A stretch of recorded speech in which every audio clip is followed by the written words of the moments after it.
with a small team. Jason Fried.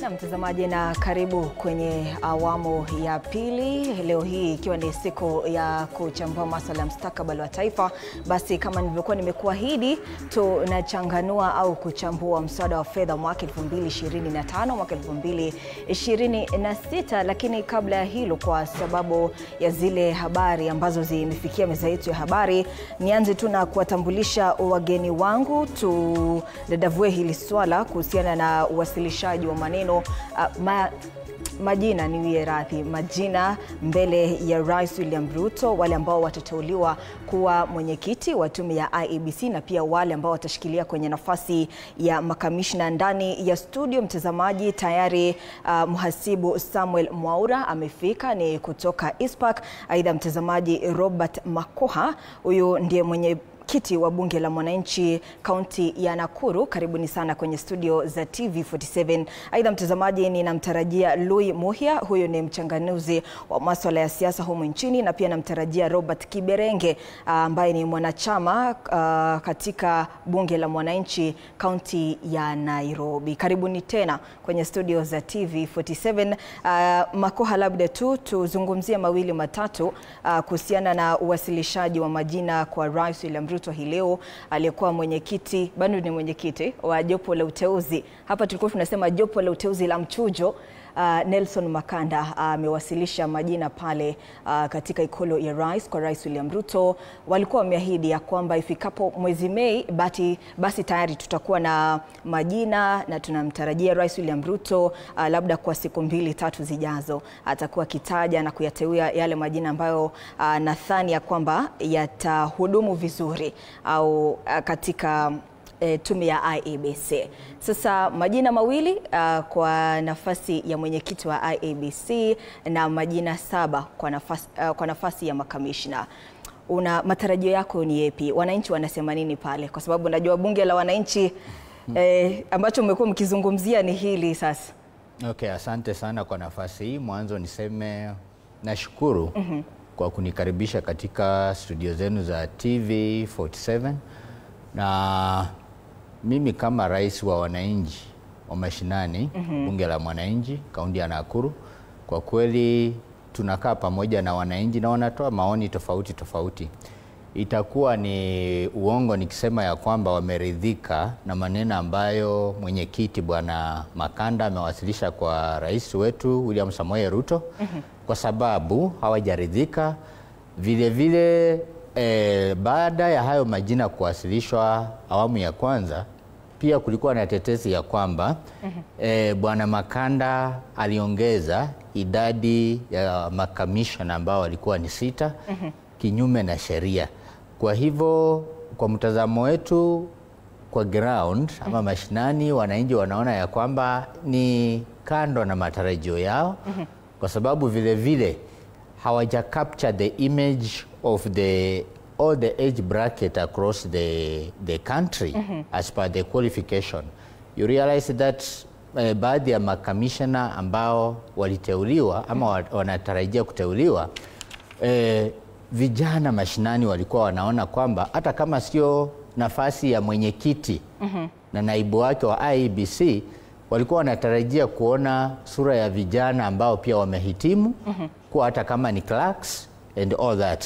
Lakini unaona ya kwamba hayo majina ni kama iko politically instigated kuhakikisha ya kwamba State House ama ikulu kweli inaweka watu ambao ilikuwa imefanya kitu inaitwa pre-determination, kuhakikisha ya kwamba ni wao tu ambao wanaweka katika hizo nafasi. Hivyo mwananchi wa chini huenda hayo sio ambayo alikuwa matarajio yake. Makoha, ndizo hisia za wananchi? Naam.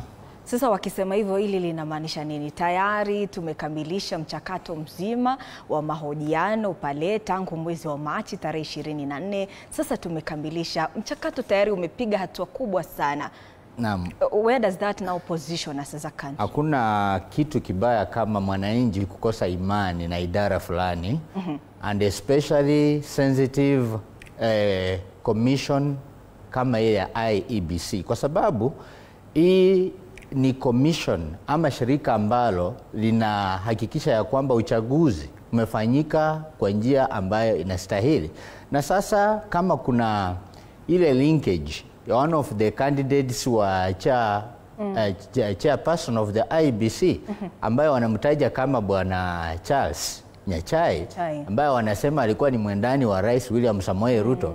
Unaona tayari wataona kama huyu ameweka mwendani wake, kuna uwezekano hata kura za mwaka wa 2027 zikakuwa compromised. Na sasa hivi wananchi wa taifa letu la Kenya wameumia vya kutosha, na ukiona wanakosa imani na hilo shirika ambalo ama the chairperson ambaye anashughulikia uchapishaji wa hayo majina na kupeana kwa rais, sababu wanaona maisha ya sasa hivi pengine hayajaenda sawasawa kutokana na uamuzi ambao ulifanyika wakati walikuwa wanachagua mwenyekiti wa mwaka wa 2017 and 2022 kusimamia uchaguzi wa taifa letu la Kenya. So unaona kama ni miaka 2.5 tu imepita na tena tunafanya replacement wa huyo mwenyekiti, na kuna murmuring and lack of satisfaction. Sasa hiyo ina maana ya kwamba hao wananchi tayari wanaanza kupoteza trust katika imani katika ile commission ambayo inaenda kutushughulikia kutupea mwenyekiti, kwa sababu wanaona kura huenda itaibiwa. Naam.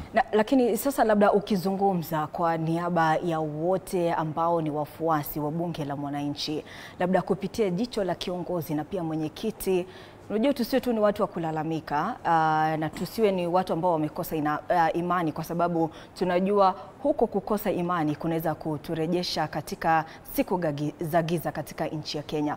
Ungependekeza tufanye nini ukizungumza kwa niaba ya sauti hizi?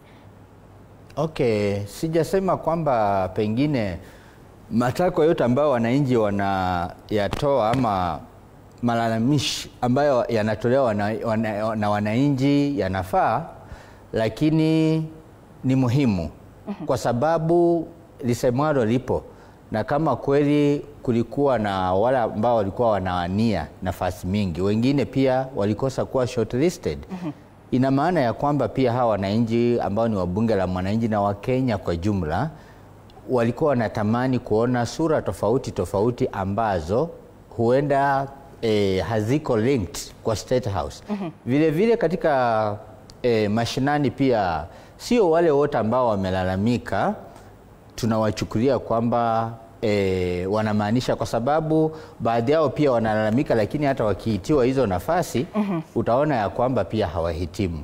So licha ya kwamba kuna hayo malalamishi tunayapokea, vile vile tunawahimiza vijana wetu na ndugu zetu wale ambao wanataka kupeana alternative contest, ambao wangetamani kuwa na hao wenzetu ambao pengine watateuliwa, pia wajiulize wana makaratasi ambayo yanadhibitisha kwamba kweli wanahitimu, wangepewa hizo nafasi ama hapana. So si eti kwamba hayo malalamishi yanakuja tu kwa sababu pengine mtu hamusupport rais wa taifa letu la Kenya na ndugu zetu ambao wameteuliwa, lakini tunaangalia pande zote. Pia ukipewa utaweza. Naam. Labda tu Mwaura umenyamaza sana. Sijui kama uko sawa sasa kutoa maoni yako. Shukran. Nimekuwa nikimsikiza rais wa bunge la wananchi.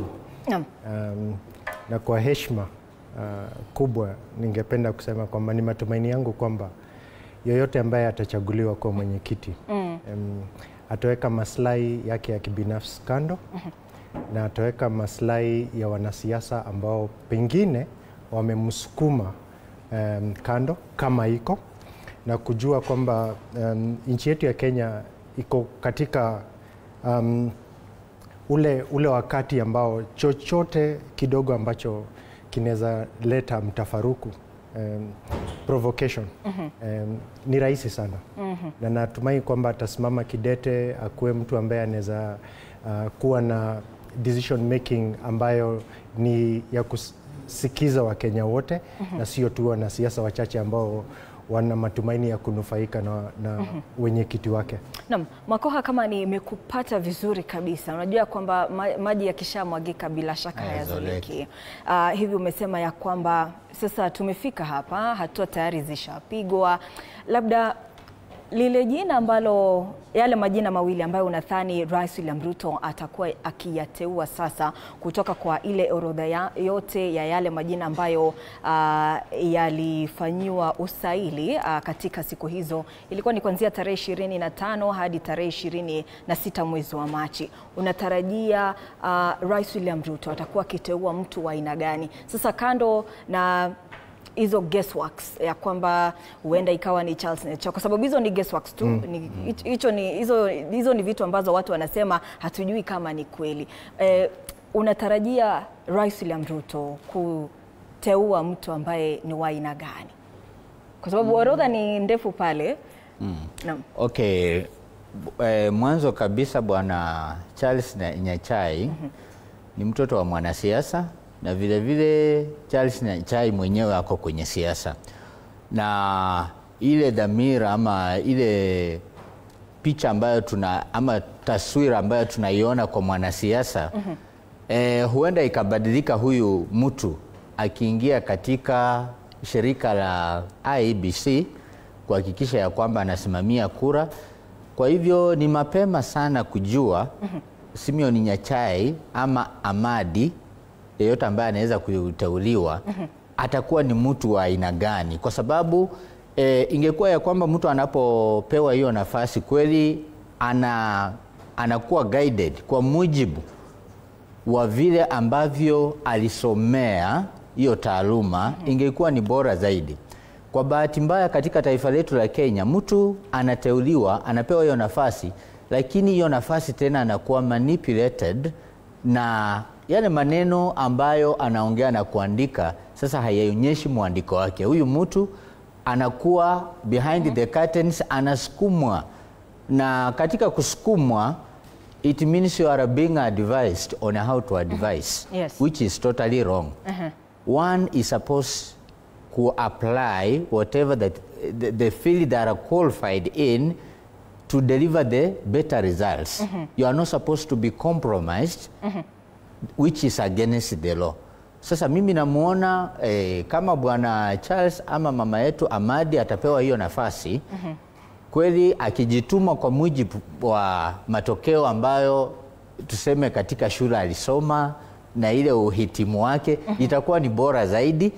Lakini wakakuwa compromise na kusukumwa, huenda watakosa imani na Wakenya, na Wakenya wakisha kosa imani kwa kweli hata kura zenyewe zinaweza kuwa na msukosuko wakati utafika. Lakini mimi nawapongeza kwa sababu kuna by elections nyingi ambazo tulikuwa tumetarajia kuziona zinaendelea na hazijaweza kung'oa nanga, ikiwemo hii ya juzi sasa ambayo kuna huyu mbunge wa Kasipul kupoteza maisha. Sasa itakuwa ni mwamko mpya endapo kweli yeyote ila atachaguliwa, kwa sababu tutakuwa na imani kwamba hizo kura zitafanyika na tutaweza kupata new representatives in various parts of the country and constituencies. Kutoka kwa hiyo orodha ya watu 11 ambao walifanya usaili, kabla sasa hatujaangazia kilicho ndani ya mswada wa fedha mwaka 2025-2026, kuna Anna Amadi, kulikuwa na Charles Nyachae, kulikuwa na Joy Mdivu, kulikuwa na wengi. Labda nikukumbushe yale majina. Pia kuna Abdul Kadir Lorot Ramadhan, yule wa kaunti ya Turkana.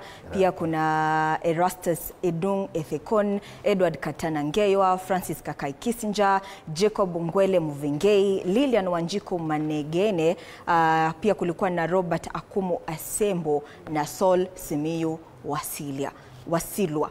Sasa kutoka kwa orodha hii, kupitia sauti za wananchi ambao ni wafuasi wa bunge la mwananchi, kuna yeyote kando sasa na Nyachae na Madi, kwa sababu Wakenya wamekuwa kilalamika sana kuhusiana na hawa wawili, kuna yeyote mwingine ambayo labda kwa maoni yenu au kwa imani yenu mnathani anafaa sana nafasi hii? Kwa wale ambao umetaja, unajua wala ni the members ambao ni the commissioners ambao ni wa chini. Wakenya hawa ni kwa nafasi ya mwenyekiti sasa. Mwenyekiti. Waliofanyia usaili walikuwa ni 11. Naam.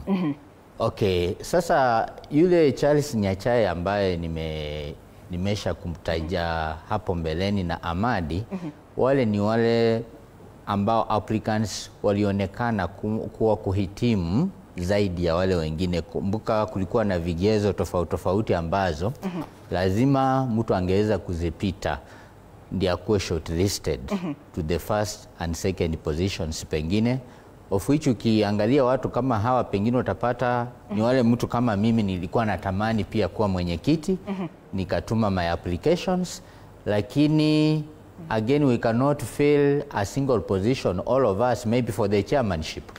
Sasa unapata ya kwamba zile ambazo ziko na ushawishi mkubwa zaidi ile ya chairperson of the IEBC ambayo kabisa tunaona yule ambaye kabisa ataweza kupata hiyo nafasi atakuwa bwana Charles Nyachae. Na kama sio yeye labda umpe Amadi, of which sasa kutakuwa na nafasi zingine ndogo kwa sababu of course our commission is only complete when right from the chairperson up to the clerk down here the positions are not vacant. Yeah. Asante sana. Sasa mtazamaji, kufikia hapo tuvuke hadi kwenye mjadala wetu wa leo kuhusiana na uchanganuzi wa mswada wa fedha wa mwaka 2025 mwaka 2026. Labda tuangazie vipengele mbalimbali ambavyo vimependekezwa katika mswada huu wa fedha.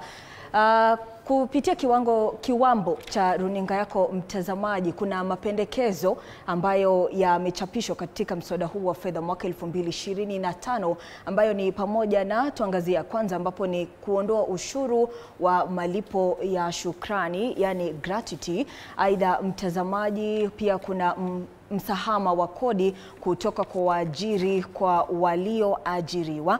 Tuangazie nyingine ni ya kwamba kuna pendekezo la msamaha wa kodi ambapo malighafi ya kutengeneza dawa, baiskeli za kielektroniki na pia malighafi kwa wafanyabiashara wa viwanda vya chakula na kwa chakula cha mifugo. Hata nilikuwa nimeona hii kwenye mitandao ya kijamii watu wakisema kwamba endapo malighafi haya yataondolewa ile kuwa chini ya zero rated tax, basi mtazamaji, inamaanisha kwamba huenda bei ya bidhaa hizi ikaongezeka, yani baiskeli za kielektroniki, malighafi kwa wafanyabiashara na pia hususan kwa viwanda na pia chakula cha mifugo. Aidha mtazamaji, pia kuna bidhaa ambazo hazitatozwa ushuru, malighafi ya kutengeneza vifaa vya matibabu, baiskeli za umeme, simu zitakazoundwa nchini Kenya na vifaa vingine kama vile sola, vifaa vya kutengeneza simu na betri na pia malighafi ya kutengeneza vyakula vya mifugo. Aidha mtazamaji, pia kuna mapendekezo mengine chini ya mswada huu wa fedha wa mwaka 2025 mwaka 2026 na ni ushuru wa bidhaa kutoka nje, kwa kimombo ni excise duty update, ambapo vifaa vya sandarusi yani plastiki, huduma za kidijitali pia zitatozwa ushuru. Na ndio tu baadhi ya mapendekezo ambayo yamechapishwa au kuandikwa kwenye mswada huu wa fedha mwaka 2025 mwaka 2026. Mzalishaji wangu Stanley Nyaringita alikuwa akitueleza na kunichanganulia, tuko tukichambua nini kitapatikana kwenye mswada huu wa fedha mwaka 2025 2026. Lakini kwa mara nyingi unapata kwamba zile points ama zile notes ambazo zimechapishwa katika mswada huo inakuwa ni vigumu sana kuvielewa. Na basi kwa muktadha huo tuko naye Samuel Mwaura ambaye ni mhasibu kutoka ISPAC, na bila shaka atakuwa kitusaidia kuchanganua mswada huu page by page, ni silabi kwa silabi. Mwaura. Ndivyo. Haya, tuanze tu na budget estimate ya kwamba tuko na mswada huu wa fedha, it's a new financial year. Tukumbuke kwamba ya mwaka jana ulipelekea kizazi cha Gen Z kufanya maandamano. Sasa sijui hata nianze na hilo swali, ukiangalia mswada huu wa 2025 2026 tutarejea kwenye maandamano? Kuna uwezekano wa kukuwa na maandamano na kuna uwezekano wa kutokuwa na maandamano. Hata tukomee tu hapo, kuna uwezekano wa maandamano. Kwa nini kuna uwezekano? Nini kilicho ndani ambacho kitamfinya kwa mara nyingine mtu ambaye ni kizazi cha Gen Z? Unapoangalia mswada huu wa kifedha wa mwaka 25, kuna mambo ambayo yanakaa ni kama hayamfinyi mwananchi wa kawaida. Lakini unapofinya biashara ambazo mwananchi wa kawaida anajisaidia nazo ama anafaidika kutoka kwa hizo biashara, inamaanisha kwamba yule mfanyabiashara akiongezewa kodi, then itabidi yeye mwenyewe katika ile pricing yake ya bidhaa zake aongeze bei ya bidhaa ambazo anauza. Na hivyo ndio mimi na wewe tutakuja kuona athari ya mapendekezo ambayo yamewekwa katika mswada huu.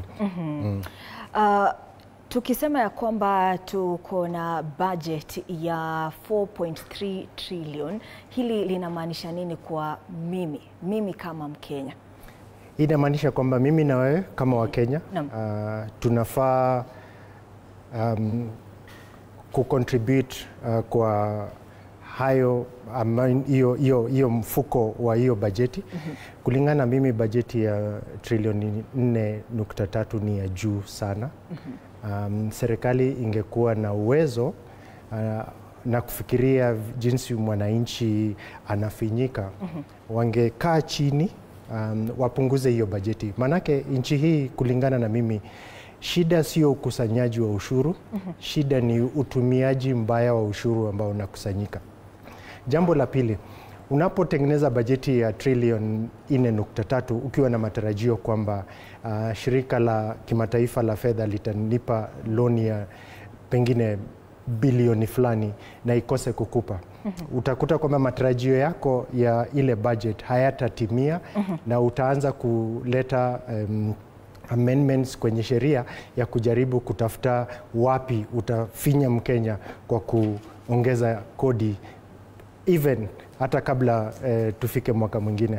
Tuliona hayo na ni vizuri kujirudia na kujiambia kama mwaka jana sheria ya kifedha ya 2024 haikutendeka.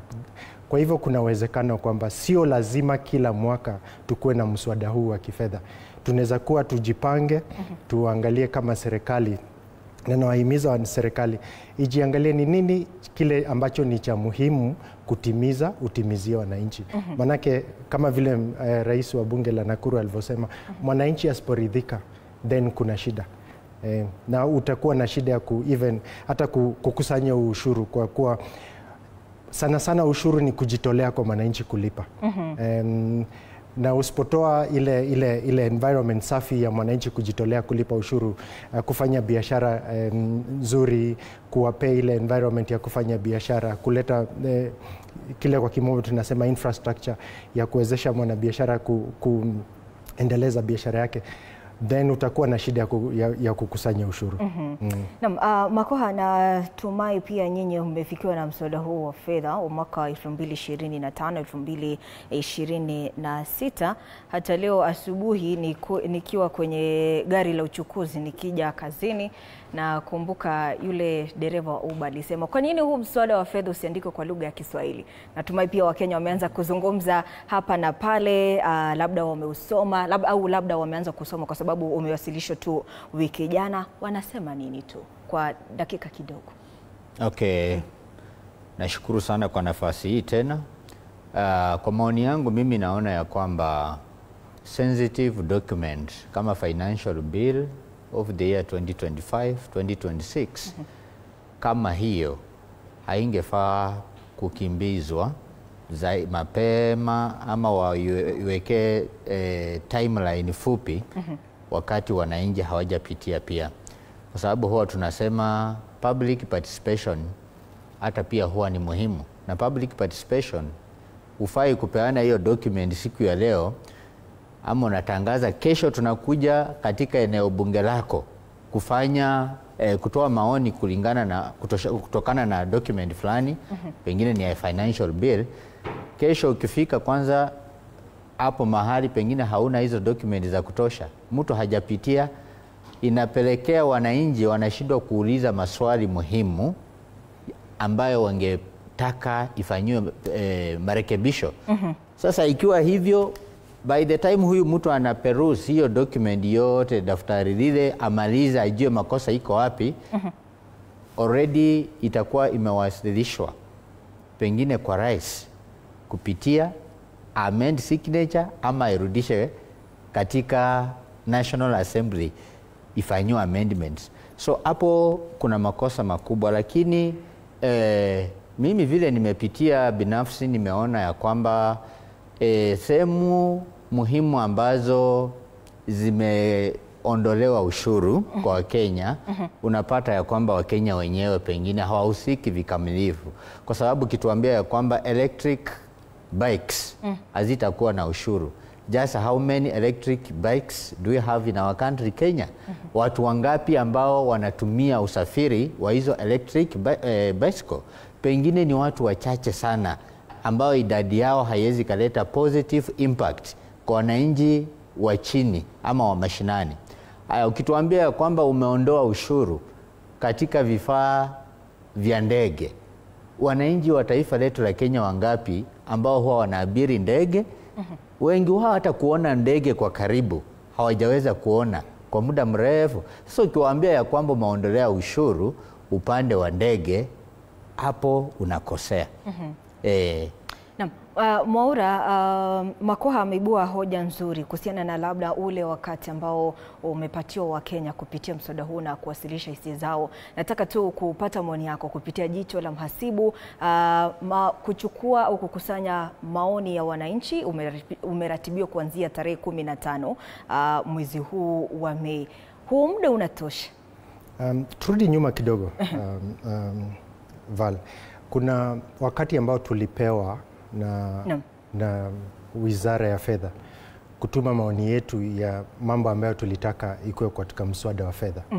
Na waliweka ile advertisement kwenye gazeti, lakini ningependa pia kumuunga mkono, sio kila mtu siku hizi ununua gazeti, kwa kuwa na sababu hiyo watu wengi wanaweza kuwa walipitwa na hilo tangazo kwenye gazeti. Kulingana na sheria, mswada wa fedha lazima uwasilishwe kwenye bunge kufikia tarehe 30 mwezi wa Aprili kila mwaka. Na kutoka hapo wananchi watapewa muda wa kuwasilisha maoni yao kwenye kamiti ya bunge ambayo inahusiana na mswada huu.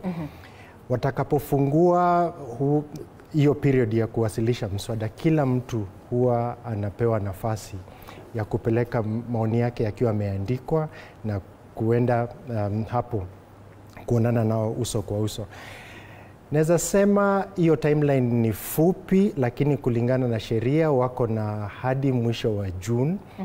Kwa hivyo inafaa waanze. Kulingana mimi, hii ni kitu wangeanza hata wiki hii. Wiki ya kwanza ndio wape kila mtu muda unaofaa. Wakati mwingine tunapoenda kuwasilisha submission zetu kwenye komiti hizo, utakuta kwamba komiti ya watu hata 10 ni wabunge 4 ambao wako, lakini kuna timu kubwa, lakini wale ambao ungependa kuongelesha wasikie ni 4, wengine hawako. Wengine wanakuambia usiongee juu ya hili, tumesikia hili. Kwa hivyo inakutoa roho kama wewe mwananchi ambaye unataka kujieleza mbele yao wakati huo na unashindwa. hii tu ni formality ama kweli wako serious wanangependa kuchukua maoni yetu na kufikiria juu ya maoni ambayo tumewasilisha. Labda Mwaura tu niweze kupata kwa nini unasema kwamba huu muda ni mfupi, na labda kupitia a whole document ya mswada wa fedha 2025-2026 itanichukua muda unaotoshana vipi? Halafu mimi kama mwananchi, labda pale it is very technical, unapata kwamba zile clauses ama vile vipengee ambavyo vimeandikwa pale itanichukua muda unaotoshana vipi, na labda nahitaji maarifa ya aina gani ili kuweza kuelewa ule mswada? Asante. Kuchukua tu hiyo mswada na kusoma vile ulivyo ni vigumu kuelewa. Lazima ujue ni vipengele vipi ambavyo vinahusiana na Income Tax Act, ni mswada upi ambao unahusiana na VAT Act, ni mswada upi ambao unahusiana na Excise Duty Act. Na usipoelewa hizo particular acts ambazo ninataja, kwenda tu kusoma huu mswada itakuwa vigumu. Kwa hivyo itabidi ungoje, pengine uelezewe na mhasibu wako, uelezewe na mbunge wako, uelezewe na rais wetu wa bunge, uelezewe na wanahabari ambao pengine hata hiyo information ambayo utapata haitakuwezesha kumake decision nzuri. Kwa hivyo itabidi tu ufuate kile ambacho watu wanasema.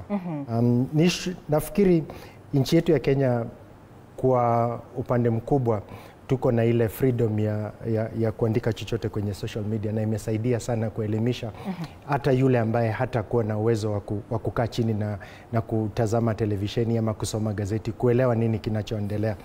Ni vizuri kukuwa na mtu ambaye utazamwamini akuelezee kile ambacho kinaendelea.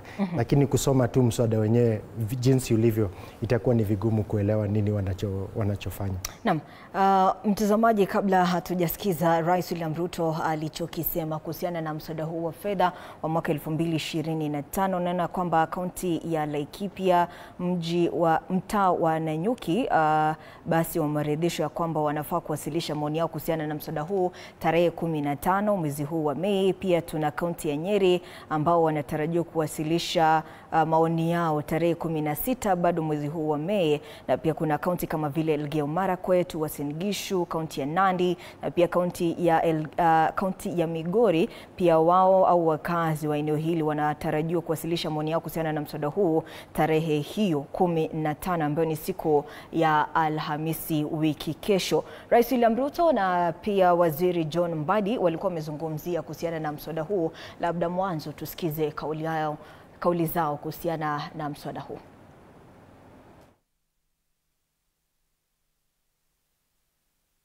Current obtaining tax rate. So what we are saying is we will collect taxes at the rate at which they are being collected now. And two things. One, to make sure that the tax collection is sufficient to raise more revenue. And two, economy will also grow. So the same tax rates will definitely collect more taxes with higher economic growth. Okay? And that is why we are modestly increasing expenditure. Expenditure is not increasing so high. Expanding tax base means bringing everybody who is supposed to pay taxes in the tax bracket. So going forward, we are going to make sure that the tax collection is sufficient, tax administration is improved, so that all taxes are collected without increasing the rate of taxation. Just modestly, we have cut down on expenditure, we have cut down on revenue projections. This bill has been carefully crafted to stimulate economic growth, deliver efficiency, and enhance competitiveness and expand opportunity. In fact, its provisions are designed to offer targeted relief for both businesses and workers, and to support the spirit of enterprise and productivity. Workers take home pay. Employers will now be required to apply eligible tax relief and exemptions directly when calculating pay as you earn, a significant shift from the current system where such reliefs can only be claimed from Kenya Revenue Authority. Na ndizo kauli za wawili hao, Rais William Ruto na Waziri wa Fedha John Mbadi. Pia naomba kupata sauti yako zaidi Mwaura, ya kwamba Rais William Ruto anasema mswada huu unakuja kuwafaidi wale wawekezaji na pia wanabiashara, wanajasiriamali wale wadogo, na pia Mbadi anasema kwamba hii itasaidia kupanua uwekezaji wetu kama taifa. Tuangazie kwa undani kauli yake Rais William Ruto. Tumeona hayo mapendekezo ya zero rated. Actually, zero rated inamaanisha nini? Exemption inamaanisha nini? Ukimzungumzia mfanyabiashara pale, labda yeye ni landlord ama mwingine ni landlady, mwingine labda ana duka la kuuza vitabu, mwingine labda ana shule. What does that mean exactly? Kwa ushuru wa VAT kuna charges tatu ambazo ziko. Moja ni ushuru wa 16%, pili ni ushuru lakini 0%, na nyingine hakuna ushuru wote, inaitwa exempt. Lakini kuna tofauti kati ya ushuru wa zero na ushuru wa mali hakuna ushuru ambao ni exempt. Manake kama uko kwenye biashara na bidhaa zako zinatozwa ushuru wa zero rated, unaruhusiwa kuclaim ule ushuru wa VAT ambao umelipa ukinunua bidhaa zako. Lakini unapokuwa unafanya biashara ya bidhaa ambazo ziko exempted, hauruhusiwi kuclaim ile ushuru ambao unalipa, kumaanisha kwamba huo ushuru wa 16% inakuwa ni kama ni cost katika biashara yako.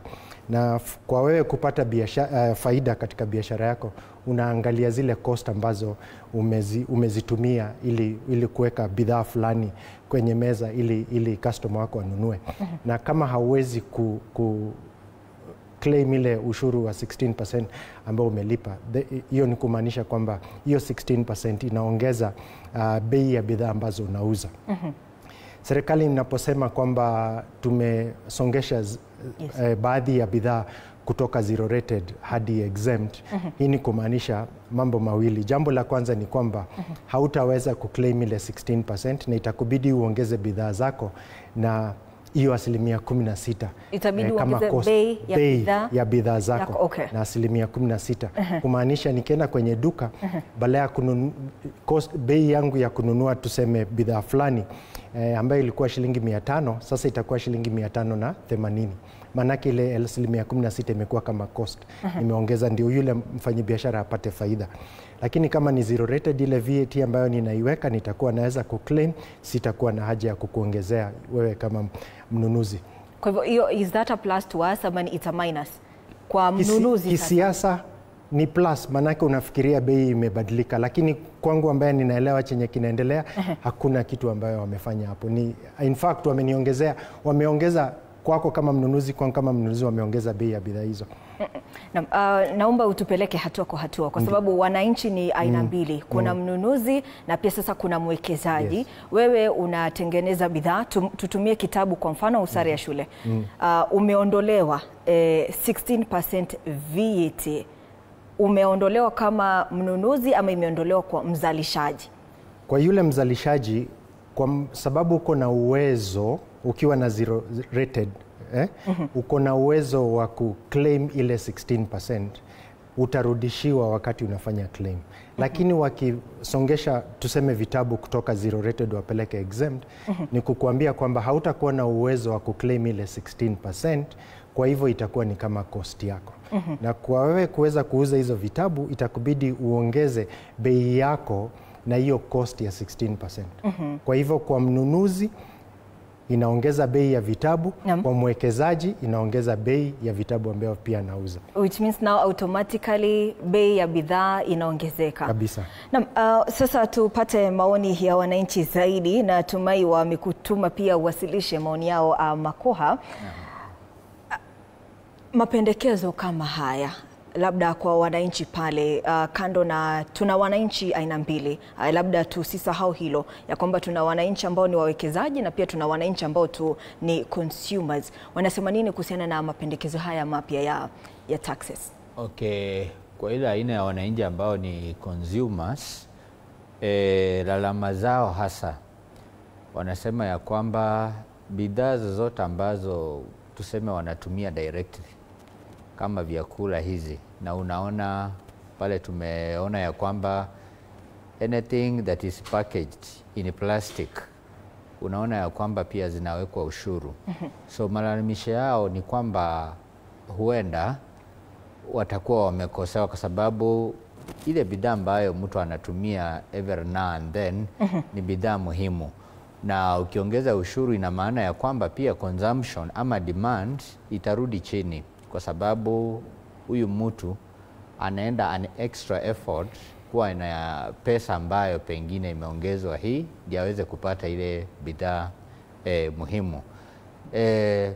Vile vile nimeona ile clause ambayo inasema ya kwamba pia when it comes to filing of the same taxes, wanasema serikali inaenda kuwa very strict.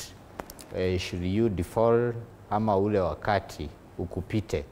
Na katika taifa letu la Kenya kuna mambo kadha si kadha wa kadha ambayo huwa yanapelekea pengine kukuwe na late filing of the nil and P9 taxes, na unapata ya kwamba zingine zinakuwa hata attributed na the area someone is residing from, hata mtandao pengine haufanyi kazi. So ukiona the pros and cons, the cons, one of them zinasema ya kwamba should this person fail to file the taxes on time, pia inaenda kuwa punitive. Unaona ni makosa. Kwa nchi ya kariba ya taifa letu la Kenya, wananchi ni wengi, lakini unapata hizi internet services sometimes zinakuwa ni issue kubwa. Sasa ukisema kwamba kwa mfano late filing of the same will attract a penalty or a punitive action, hiyo na maana kwamba unamkosea huyu mtu badala ya kumupea sikio la kumsaidia yeye afanye nini, aweze kuendana na muda, tuseme kulingana na hiyo filing system. So mimi kama kiongozi yule wa wananchi wa chini, naona sidhani kama ni jambo bora, kwa sababu pia unapata ya kwamba mwananchi mara mingi anafaidi kutokana na development, lakini ukijaribu kupitia hii document unapata ya kwamba kwa hiyo 4.263 trillion unapata deni la nchi ambalo tunadaiwa na nchi za kimataifa, pengine unapata ni pesa mingi, imechukua around 1.3 trillion, then 1.1 trillion. Then unapata kwamba pia kuna hii recurrent expenditure ambayo sasa tunatumia kulipa wananchi wetu mishahara, wameweka 1.3. Sasa unapata ya kwamba pia wamekuja wakaweka 300 ndio ya development. Mwananchi wa chini hiyo development ndio anafaidi kupitia.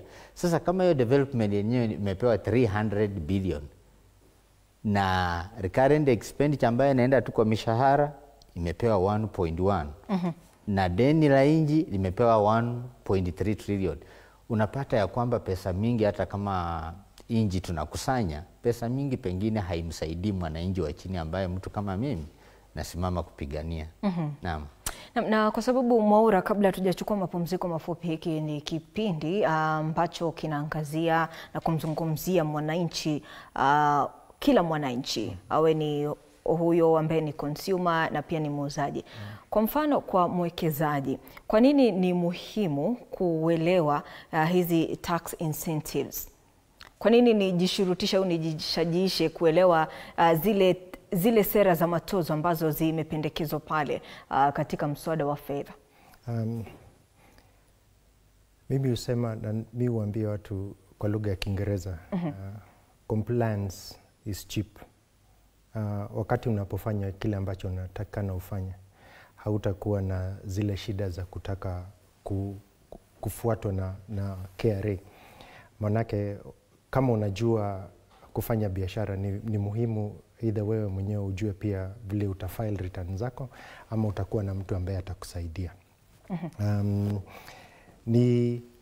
ni shida kubwa ambayo tumeona, na nakubaliana naye kwamba kuna wakati ambapo iTax ilipoanzishwa, kuna wakati ambapo eTIMS ilipoanzishwa mwaka jana, na ikakuwa ni lazima kwamba wakati wote ambao unanunua vitu lazima ununue kwa mtu ambaye ako na huo mtambo wa eTIMS.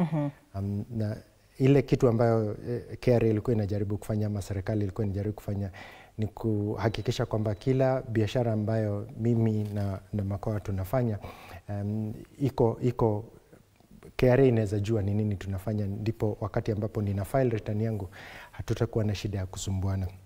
So ni muhimu kwa mtu yote ambaye anafanya biashara jambo la kwanza kuelewa ni nini anafaa ajue siku ambayo anafaa file return zake. Hela ngapi ambazo anafaa kulipa kama tax. Kwa mfano umeandika wafanyikazi wako na mshahara zaidi ya shilingi 24,000 wanafaa kuanza kulipa pay as you earn. Unafaa kukata kwa mshahara ya mfanyikazi wako affordable housing levy na SHIF, manake ni sheria. So manake usipofanya hivyo serikali itakuja au KRA itakuja baada ya miaka 3 na itakulazimu ulipe, na sio kwamba mfanyabiashara huweka hizi tax kando akingoja KRA kuje ndio alipe. Hizi pesa zinaendeleza biashara. Naam, umenena vizuri ya kwamba ndio tuweze au tuwe na ule uwezo wa kucomply. Kulikuwa na haya malalamisho, hata nilikuwa nikijaribu kupata hiyo semi kutoka kwa wananchi. Wanasema kwamba our tax system, mifumo yetu ya kulipa ushuru, it's very complicated. Sijui msimamo wenu ni upi kama ISPAC? Do you think our systems are complicated ikija ni kulipa ushuru? Ya kwamba wanasema kuna steps nyingi sana, alafu wakati mwingine unapata kwamba mwananchi elewi kwa nini analipia hii na hii na hii na hii. Wakati mwingine ni vigumu kutofautisha siasa na uchumi. Naam. Kila serikali ambayo inaingia inakuja na mambo yake, matarajio yake, mipango yake. Kwa hivyo inabadilisha miswada ya kifedha ili iweze kupata zile fedha ambazo inahitaji kutimiza malengo yake. Tumetoka mbali. Unapoangalia miaka ya hapo mbeleni ambapo tulikuwa tuna file return zetu kwa kuandika kwenye makaratasi, sasa tunaenda kwenye mitandao. Zote zilikuwa na challenge. Sio kila mtu anaelewa hizo form ambavyo tulikuwa tunajaza, na hivi sasa ambapo tuko kwenye mitandao, iTax, eTIMS, kila kitu ni mtandao, unaweza tumia simu yako. Kama ISPAC na Wizara ya Fedha tumekuwa na mikutano mingi, hata KRA, tukijaribu kuambia kweli hizi mifumo ambayo umetuwekea iko complex, na tunahitaji mulete system ambayo ni rahisi kwa mtu ambaye anafanya biashara, si lazima alisomea uhasibu kuweza kufanya filing zake. Naweza sema hapa kwamba nimeona wamejaribu, ingawa wako na restriction fulani, wakiweka rahisi sana pia kutakuwa na zile loopholes, mianya ambayo wanajaribu kuziba na hii mswada wa kifedha wa 25. Kwa hivyo unakubaliana ni kidogo it's complicated, lakini yes, wamejaribu kuleta usawa. Manake unapofanya ikue rahisi zaidi, then unapatia watu mwanya wa kucheza na hiyo system. Na then ile bidii ambayo umekuwa nayo ya kujaribu kuleta haya mageuzi yanaambulia patupu. Labda tu nifululize swali jingine kabla sijarejelea kwake Makoha. Are we looking forward kwa mwaka ambao the payslip sasa itashrink zaidi ama itasalia pale pale? Payslip already ili shrink. Kulikuwa hata tulisema wachukue taxes. Tuchukue taxes, wachukue mshahara sasa. Wakati mmoja hiyo ndio joke ambayo tulikuwa tunaambia serikali.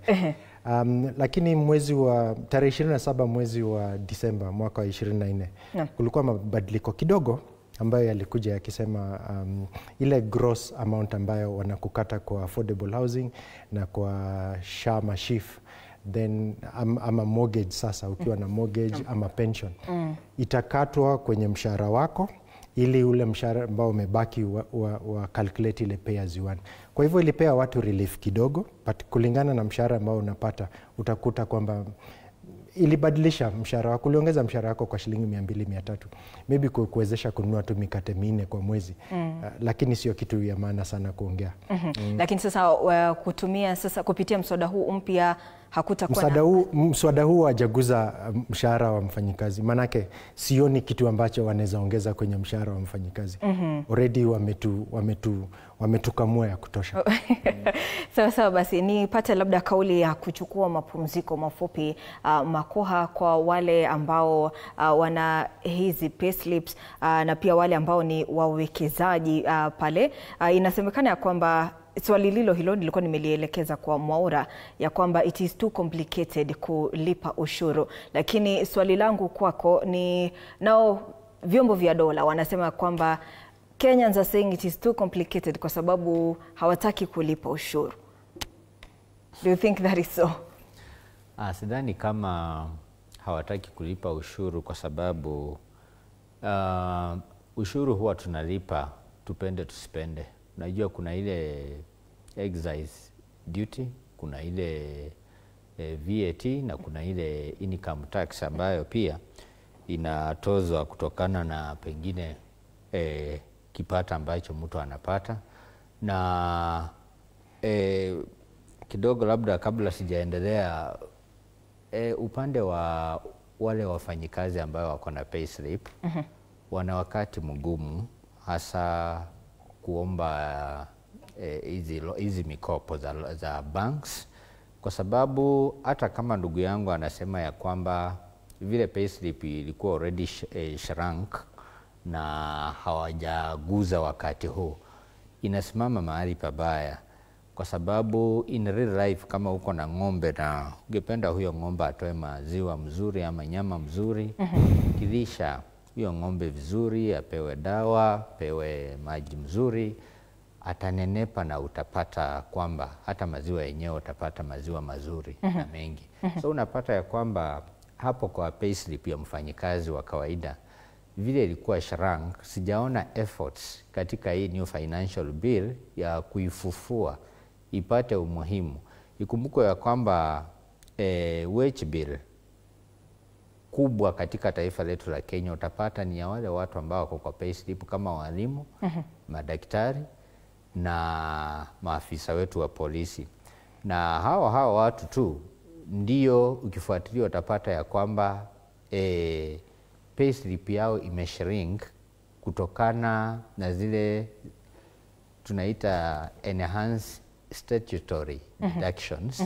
Unapata zilikuanga mahali fulani, lakini sasa hivi tangu serikali ya Mheshimiwa William Samoei Ruto ingie mamlakani, wameifuatilia kabisa. Kuna kitu ambayo najua inaitwa kwa mfano Provident Fund. Naomba tu nikukatize kidogo Makoha, tutakuwa tukichukulia hapo tangu Rais William Ruto alipochukua usukani mwaka 2022, what happened to the payslip.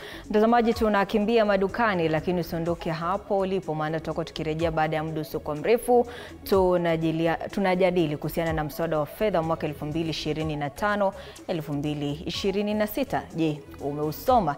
Tuma maoni yako kupitia mitandao yetu yote ya kijamii @TV47.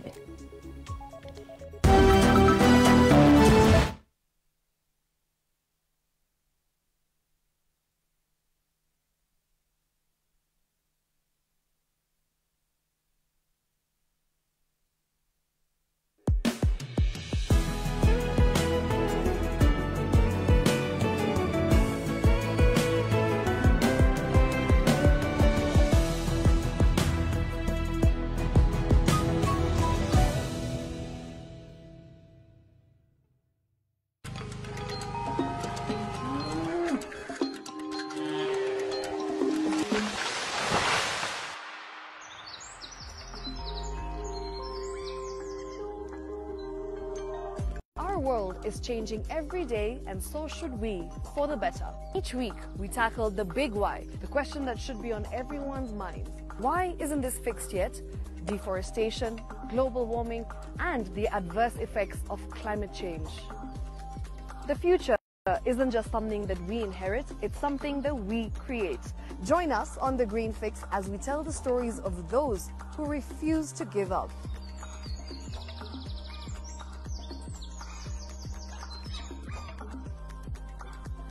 When it comes to fixing the planet, there is no time to waste. Join me, Shiksha Arora, on Thursdays at 9 p.m. on The Green Fix as we look into the big why, you and I.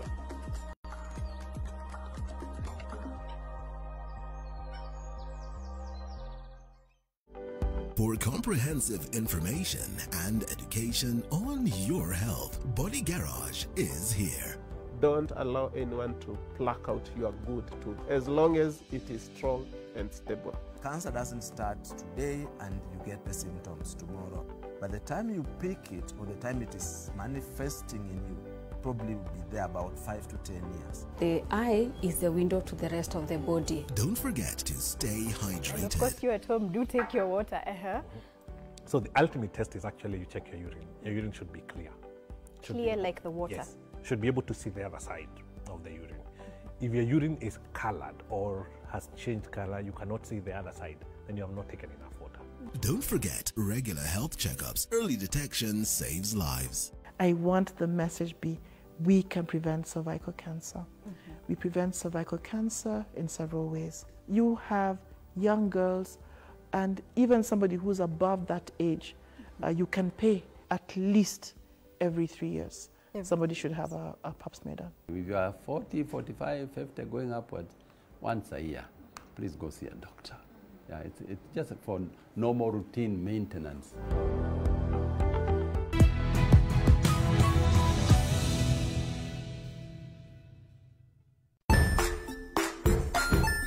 Hey there, friends. Welcome to Kids on the Block, where fun and imagination come alive.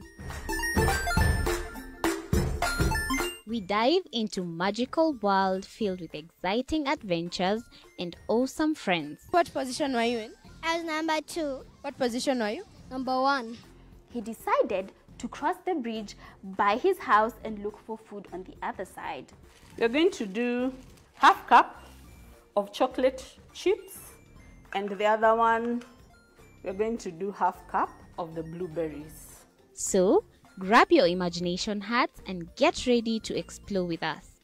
Join us every Saturday at 9 a.m. for new friends, amazing stories, and tons of laughter. Jiunge nasi tunapoangazia safari za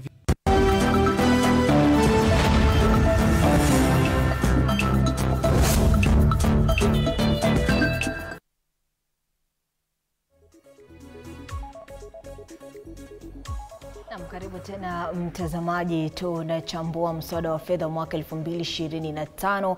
Iwapo ndio tu umeungana nasi, basi maoni yako ni yapi au maswali endapo umesoma mswada huu. Kwa sasa tunataka tuvuke hadi kaunti ya Taita Taveta, tusikize kauli za wananchi kutoka kaunti hii na mwanahabari wetu Julius Mariki Mwakiwo kwa njia moja kwa moja.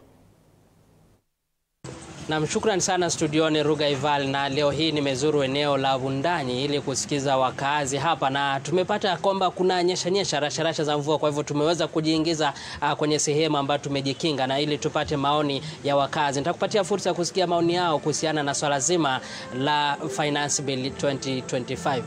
Napenda kuchangia kuhusu mswada huu wa fedha mwaka huu wa 2025-2026, ya kwamba nimepata fursa ya kusikiza kidogo, japo sijapitia wote, lakini maoni yangu ni kwamba serikali iangalie isiongeze ushuru kwa bidhaa muhimu, ambapo hizi bidhaa zikiongezewa ushuru inasababisha kwamba the flow of money in the country inakuwa iko chini sana.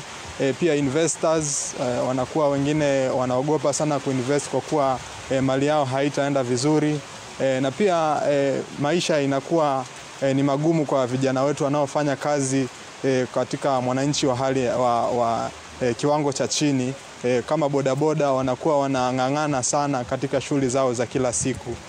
Kwa hivyo serikali ng'ang'ane ushuru ukue chini, lakini pia ihakikishe inaachilia fedha vizuri katika maeneo bunge, katika kaunti na hizo zote. Nashukuru sana. Ripoti hizo zingeweza kutumwa hata kama makanisani zikawa pasted hapo, ili kwamba watu wajisomee zaidi.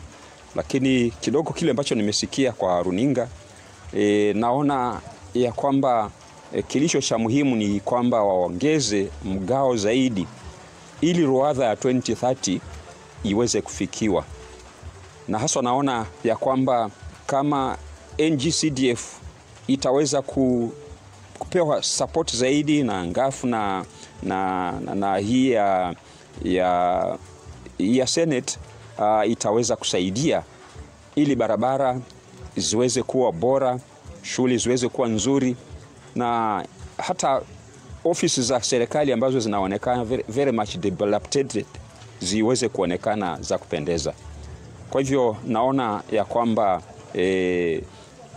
watilie kuongeza, wapunguze ushuru, lakini waweze kuweka vitega uchumi ambavyo vitaweza kuwa realistic badala ya kuchenga watu. Maoni yangu kulingana na Finance Bill 2025 ni kwamba ningeomba serikali iondoe ushuru yenye inaongeza, na pia sijaisoma hiyo Finance Bill, pia ninaomba wahusika wanaohusika na hiyo Finance Bill pia waitembeze mashinani, watu wapate kusoma na kuielewa, na kama pia kutapatikana watu wa kuelezea watu waelewe kuisoma na kuitekeleza, wajitokeze. Alafu kitu cha muhimu zaidi naelewa hapo katika Finance Bill kuna pesa yenye inatoka kwa NCGDF inapeanwa kwa masenators, naomba isiondolewe, manake kwa kiwango kingine imeweza kusaidia watoto ambao wenye hawajiwezi na familia zenye hazijiwezi kupeleka watoto mashuleni. Imeendelea kusaidia sana, tumeona watoto wakisoma na wameperform vizuri, wengine hata wameenda universities, na wengine tunatarajia wale wako mashuleni wataendelea kufanya vizuri. Kwa hivyo pesa hiyo isiondolewe, tunaomba ibaki hapo na tena iongezewe izidi kusaidia mashinani zaidi. Asante. Wapunguze ushuru, lakini pia waongeze hizo pesa za NGCDF, kwa sababu tumeona zimetusaidia hapa kwetu Undanyi constituency, kwa sababu zimetengeneza shule ambazo zilikuwa za zamani sana, zimerekebishwa, tumejengewa shule nzuri. Hata police station yetu ilikuwa ya zamani sana, na pia imejengwa, imekuwa nzuri. Kwa hivyo mimi nilikuwa napendelea tu waongeze hizo pesa kwa NGCDF, alafu wapunguze ushuru, kwa sababu pia ushuru inatatiza watu ambao hawaajiriwa, na pia iendelee na hiyo Finance Bill iletwe kwa mashinani, watu kama vijijini waendelee waje waeleze, na makanisani, hata pia wazazi kama ni shuleni waito, na mikutano zifanye kama public participation, ili wapate kuelewa vizuri kuhusiana na hiyo Finance Bill 2025. Na mnandizo kauli zao ambazo wameweza kutoa, nikiregesha usukani kwako studioni kuendelea na mjadala huu ili kusikiza wakazi wengine wa taifa la Kenya wanasema namna gani. Mie ni Julius Mariki kutoka eneo la Undanyi, kaunti ya Taita Taveta. Mariki, tunaingia kwenye dakika zetu za lala salama, Mwaura na Makoha. Kuna kauli ambayo ilichapishwa na Honorable Moses Kuria ambaye ni mshauri wa Rais William Ruto. Kaandika kuhusiana na mswada huu wa bajeti, na labda tu nisome mawili matatu kwa sababu ni kauli ambayo iliibua hisia mseto kutoka kwa Wakenya. Nikisoma moja kwa moja kwa kimombo, alisema, sometimes I wonder whether people who want to be president of Kenya know what they would be getting into. Looking closely at the budget estimates of the year 2025-2026, picture this. So katika hoja ya kwanza, Kuria akasema 1.3 trillion Kenyan shillings out of 4.2 trillion will go to payment and servicing of debt as well as pensions. Actually, nilitaka kuuliza sana hili swali ya kwamba unapata viongozi mbalimbali wana different quotations ya our budget estimates. Kwa nini kuna hiyo? Kuna mmoja kama speaker anasema ni 4.3, Mbadi anasema ni 4.2, Kuria anasema ni 4.2, mwingine anaamka siku nyingine anasema ni 4.4. Mbona tuna idadi tofauti ya our budget? Ruga, ni jambo la kusikitisha kwamba wale ambao wako kwenye serikali hawaongei lugha moja, na ndio unakuta kwamba hakuna ile confidence ya wanasiasa wanapoongea maneno ya uchumi. Mwandani wote ambao umewataja ni wandani wa karibu wa serikali iliyopo hivi sasa. Mimi nitamwamini zaidi waziri wa fedha kile ambacho atatuambia kwamba hiyo ndio figure yenyewe, lakini jambo la muhimu kwa sasa, hayo bado ni mapendekezo. Kuna uwezekano mkubwa kwamba tutajua ile budget kamili mwezi wa June, budget itakapokuwa inasomwa, kwa kuwa wiki jana kulikuwa na komiti pale CS walikutana pale State House na wakakubaliana kwamba watapunguza bajeti ya mwaka huu.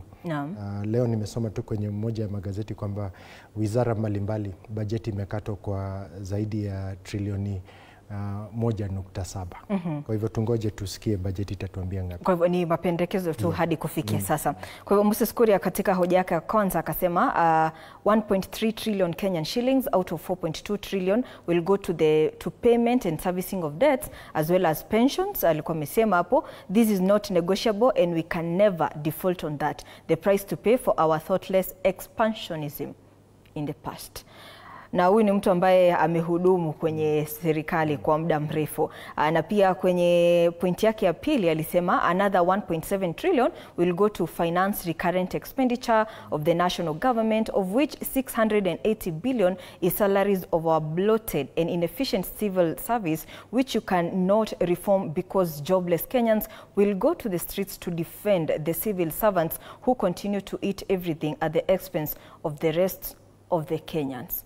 Nataka tu nipate maoni yenu kupitia hizi kauli mbili ya kwamba anasema 1.7 trillion will go to finance recurrent expenditure of the national government, of which 680 billion is salaries for our bloated and inefficient civil service, which you cannot reform because jobless, which is in capital letters, will go to the streets to defend the civil servants who continue to eat everything at the expense of the rest of the Kenyans. Swali kuu hapa najiuliza, huyu mshauri wa Rais William Ruto alikuwa akijaribu kusema nini? Alikuwa anaongea ukweli kulingana na mimi, na alikuwa anaongea hali iliyopo hivi sasa. Pengine alikuwa anajaribu kurusha maneno kwetu na kutuambia hata turudi barabarani, hata tusiporudi barabarani, hali ni ile ile. By any chance, do you think Mwaura we live in a man eat man society? Kwa sababu wanasema fedha hizi zote anyway at the end of the day zinatumika kwa Mkenya. Kwa mfano tunalipa madeni yetu ambayo amesema haya ni madeni ambayo yamekuwa yakirundika katika serikali ambazo zimekuwa mamlakani. Na pia nazidi kusema ya kwamba 1.7 trillion Kenyan shillings will go to finance recurrent expenditure of the national government, which is a very of course ni serikali ambayo ni muhimu sana katika kuendeleza masuala ya kitaifa. Alafu anaongeza kusema kwamba 680 billion ni mishahara of a bloated and inefficient civil service which you cannot reform because jobless Kenyans. Kwa maoni yangu nilihisi ya kwamba alijaribu kumulika sana, labda have we been having misplaced priorities labda kama taifa. Huyu ni mshauri wa serikali, usisahau. Na anaposema hivyo ndipo nilipokuwa nasema kwamba anajua nini anasema. Inasemekana kwamba kwa kila shilingi 100, shilingi 65 tunatumia kulipa madeni. Na tuwezi laumu tu serikali zilizopita kwa madeni haya. Hata sasa bado tunakopa. Ni kumaanisha tunajaribu kuvaa nguo ambayo haitutoshei. Tunajaribu kuishi maisha ambayo hatustahili kuishi. Matumizi yetu ni mengi zaidi ya mapato ambayo tunapata, na hii shida itaendelea tusipoangalia matumizi ya serikali kila siku. Ni vigumu sana, na nakubaliana na yeye kwamba kwa hiyo workforce ya serikali kila mtu anasema ni bloated. Hata tukiona gavana mmoja akichaguliwa baada ya mwingine, wanakuja wanasema kuna katika county kuna ghost workers karibu 2,000. Tunaanza kufanya hiyo uchunguzi, lakini hatuambii kama walifutwa kazi ama hatukufutwa. Kila mtu ambaye anapata nafasi, watu wengi ambao wanapata nafasi ya uongozi unfortunately wanafikiria ni nani, nitakula wapi, nitaleta watu wangapi wafanye kazi kwangu, ama tutatafuta njia zipi za kutumia hela za serikali. Na tumweke nani msalabani Makoha, ndio kauli ya mshauri wa Rais William Ruto, na pia umesikia kauli yake Mwaura. Labda niongeze tu alafu utupatie jibu katika pointi ya 3, still on the national government recurrent expenditure. We are officially a communist country. Karl Marx is very proud of us. We start with free education, pesa ya wazee, fertilizers, health, etc. at a cost of 700 billion Kenyan shillings. And he says, ebu jaribu kugusa any of that. The 400 billion Kenyan shillings that is transferred to useless and inefficient parastatals that you cannot sell because courts will grant anyway, hiyo upate mwisho hata si muhimu, lakini amezungumzia kwamba kuna free education, kuna pesa ya wazee, kuna fertilizers, health, etc. Kwa njia yoyote Makoha, unadhani ya kwamba mahali tupo sasa we can blame yule mwananchi wa kawaida? Hatuwezi tukablame mwananchi wa kawaida. Tutalaumu serikali kuu ikiwa inaongozwa na rais wa taifa hili ambaye ni Bwana William Samoei Ruto. Ikumbukwe ya kwamba kuna kitu ambacho tunaita kwa kimombo misguided and misdirected initiatives. Unapata ya kwamba hii pesa inapokopwa inafaa kuja kufanya kazi na izalishe. Ifikapo wakati ule ambao inafaa irudishwe ama ilipwe kwa ile the foreign debt, hii pesa iwe imezalishwa, hauchukui pesa ambayo ingekuwa kama ni ya stock ndiye inalipa deni. Unfortunately in Kenya, when this money is borrowed, utapata ya kwamba inafanya kazi ambayo haikustahili. In the previous financial year and the budgeting, State House renovation was allocated some money. This time around again, you will be reminded that 2.5 billion shillings has again been allocated for the same purpose. Kwani hiyo State House imeshaharibika? Ama wewe nyumbani ambako naishi, ni mara ngapi kwa mwaka unafanya renovation ya nyumba yako? Utapata pia vile vile Rais William Samoei Ruto pia kuna appointments zingine ambazo ameongezea. Recently, 2 weeks ago tuliona mtu kama Bwana Makau Mtua akiteuliwa kama advisor tu. Tukapata kijana mwenzetu anaitwa Jaoko Oburu Odinga kama pia mshauri wa rais. Hao watu wote, their allowances and salaries zote zinachukuliwa kwa hii pesa ambayo ingetufanyia kazi muhimu, lakini unaona inawekwa katika matumizi mabaya. Haya, niliongelewa pale mwanzo nikasema ya kwamba ukitaka kumkamua ng'ombe vizuri, lazima umulishe kwanza. Kama transport sector imekuwa compromise sababu wameleta kitu ambaye inaitwa inflation rate. Mafuta imepanda, umeme umepanda.